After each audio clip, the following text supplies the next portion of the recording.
In late July, Tunisian President Kais Saied invoked emergency powers, fired the Prime Minister and suspended Parliament for 30 days.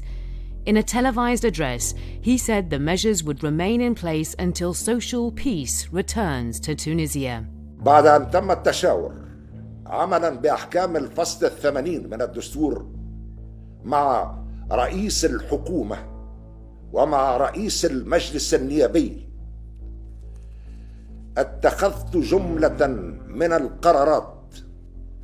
القرار الأول يتمثل في تجميد كل اختصاصات المجلس النيابي. الدستور لا يسمح بحله، ولكن لا يقف مانعا أمام تجميد كل أعماله. Long hailed as the only success story of the so-called Arab Spring uprisings, Tunisia now faces its most dangerous political crisis since the revolution a decade ago.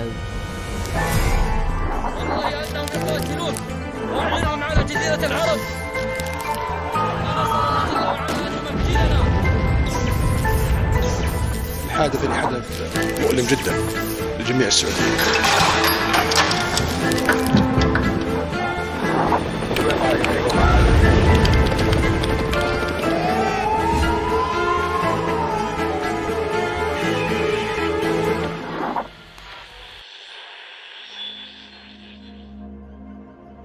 The political turmoil has once again thrown into sharp relief the subversive roles of the Saudis and Emiratis in Tunisia. Well-informed Saudi sources have revealed financial promises made by the two Arab regimes to the Tunisian president. The Saudi whistleblower Mujtahid tweeted that Saudi Arabia and the UAE are prepared to give $5 billion to Saied if the coup, as he puts it, succeeds.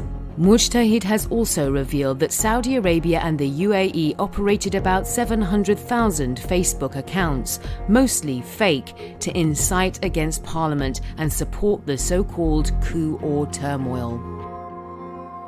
Ennahda, which is the largest party in the parliament that was suspended, which is Brotherhood, it's Muslim Brotherhood related, they are against what they call Said's coup. Said is the president. Said suspended parliament. That is called a coup. And I agree that the Ennahda is not happy with Said's suspension of parliament. An anonymous source privy to the Saudi court has recently told Saudi leaks that Saudi Crown Prince Mohammed bin Salman secretly called Saied prior to his controversial decision and encouraged him to dissolve the parliament so as to isolate the Ennahda of the Islamic Renaissance Party from the Tunisian political scene. Meanwhile, Anwar Gargash, diplomatic advisor to the UAE president, met with Saied amidst the turmoil to voice his support for Saied. Ennahda, the biggest party in Tunisia's parliament, has consequently accused the UAE of playing a role in what the party calls Said's power grab. The UAE doesn't have, it's trying to throw its weight around. It's in Yemen, it's on Mars, it's on the moon. It's a little tiny dictatorship throwing its weight around far beyond its position. Its credible position.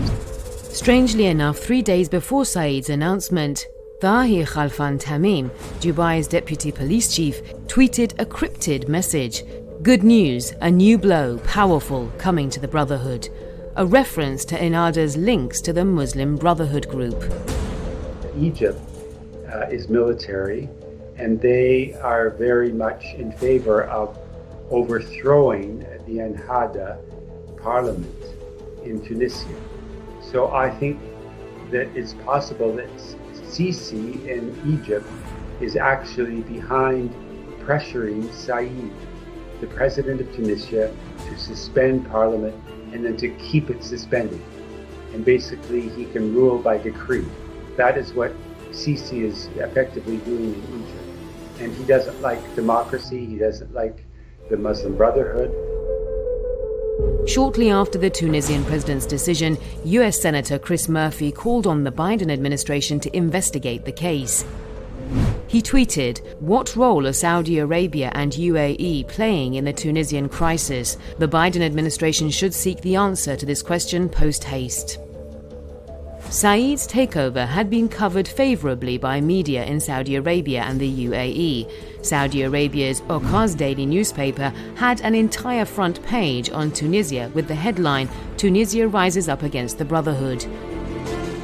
For its part, the UAE has refrained from offering an official reaction to the recent development in Tunisia.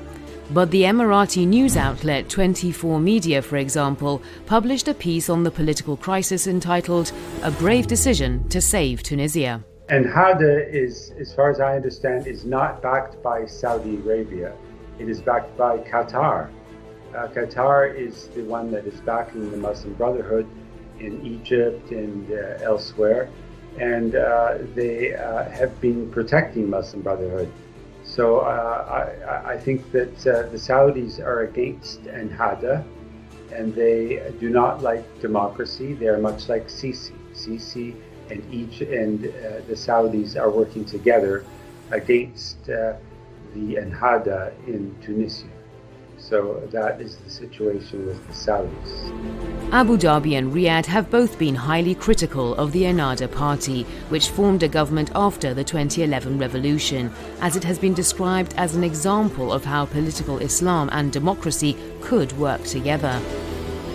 Former Tunisian President Monsef Marzouki, who served from 2011 to 2014, said no doubt that the UAE is behind this coup.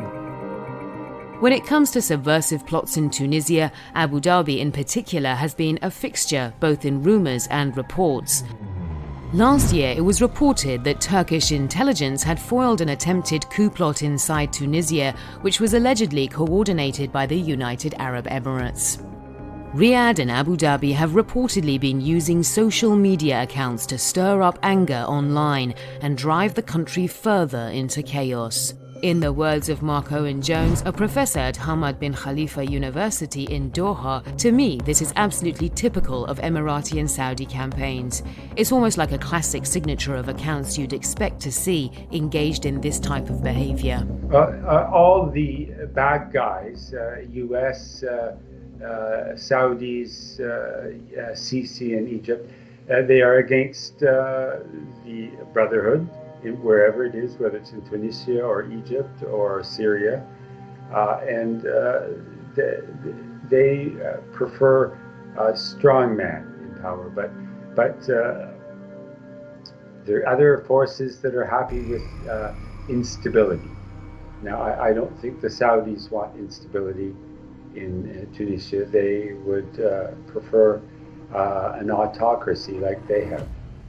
So I don't know who's really benefiting by what's happening now in Tunisia. I think it's very complex and unclear, and there's many factors and many actors. And if you want to divide it into good and bad, I will stand by supporting the Brotherhood as the forces basically of the people, and the moderate forces and the uncorrupt forces. It cannot be understated the insidious role the UAE and Saudi Arabia have been playing to stir up civil unrest in Tunisia. The two authoritarian regimes will not stop working to destabilize Tunisia, the symbol of a freedom-seeking nation in the entire Arab world.